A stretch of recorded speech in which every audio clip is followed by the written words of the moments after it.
ప్రభుత్వ బ్యాంకుల విలీనంపై కొద్ది రోజులుగా విస్తృతంగా వార్తలు వస్తున్న సంగతి తెలిసిందే. మరోసారి మెగా బ్యాంకుల విలీనం ఉంటుందని చర్చలు నడుస్తున్నాయి. ఇటీవల కేంద్ర ఆర్థిక మంత్రి నిర్మలా సీతారామన్ కూడా దీనిపై మాట్లాడారు. బ్యాంకుల విలీనం ప్రైవేటీకరణ మంచిదేనని అన్నారు.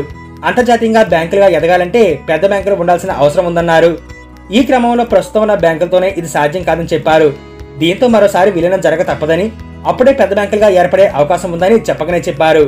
దీంతో మరోసారి విలీన ప్రక్రియ గురించి ఊహాగానాలు జోరందుకున్నాయి. 2020లో అప్పుడు చిన్న ప్రభుత్వ బ్యాంకుల్ని పెద్ద బ్యాంకుల్లో విలీనం చేశారు.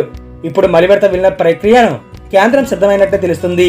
ఇప్పుడు 12 ప్రభుత్వ బ్యాంకుల్ని 8కి పరిమితం చేసే యోచనలో ఉన్నారు. తాజాగా పబ్లిక్ సెక్టర్ బ్యాంకుల విలీనంపై అతిపెద్ద ప్రభుత్వ రంగ bank SBI chairman Srinivasan Shetty కీలక వ్యాఖ్యలు చేశారు. బహిరంగంగానే మద్దతు ప్రకటించారు. మరోసారి విలీనం జరిగితే మంచిదని అభిప్రాయపడ్డారు. అప్పటికీ కూడా చిన్న బ్యాంకులు మనుగడలోనే ఉంటాయని ఒక ఆంగ్ల వార్తా సంస్థకు ఇచ్చిన ఇంటర్వ్యూలో వెల్లడించారు. SBI ఇప్పటికే దిగ్గజ బ్యాంకుగా ఉన్నప్పటికీ మార్కెట్లో తన వాటా మరింత పెంచుకునే విషయంలో రాజీ పడట్లేదని శెట్టి స్పష్టం చేశారు.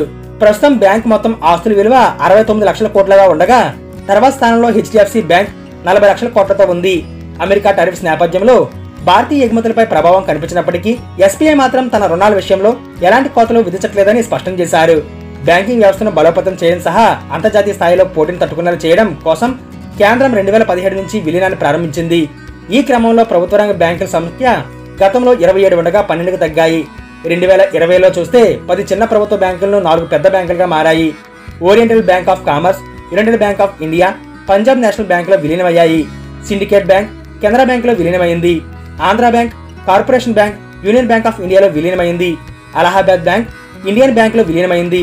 దానికి ముందు 2017-19లో లోవోజియా Bank, Dena Bank, Bank of బరోడాలు కలిశాయి.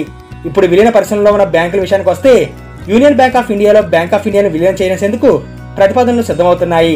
అదే జరిగితే అప్పుడు SBI తర్వాత యూనియన్ బ్యాంక్ ఆఫ్ ఇండియా రెండో అతిపెద్ద బ్యాంక్గా మారుతుంది. Indian overseas bank, central bank of India, bank of Maharashtra వంటి చిన్న బ్యాంకులను SBI లేదా పంజాబ్ నేషనల్ బ్యాంక్ లేదా బ్యాంక్ ఆఫ్ బరోడాలో విలీనం చేయవచ్చని తెలుస్తుంది. అప్పుడు కేవలం SBI, Punjab national bank, Bank of Baroda, union Bank of India, Canara bank వంటి పెద్ద బ్యాంకులే ఉండనున్నట్లు సమాచారం.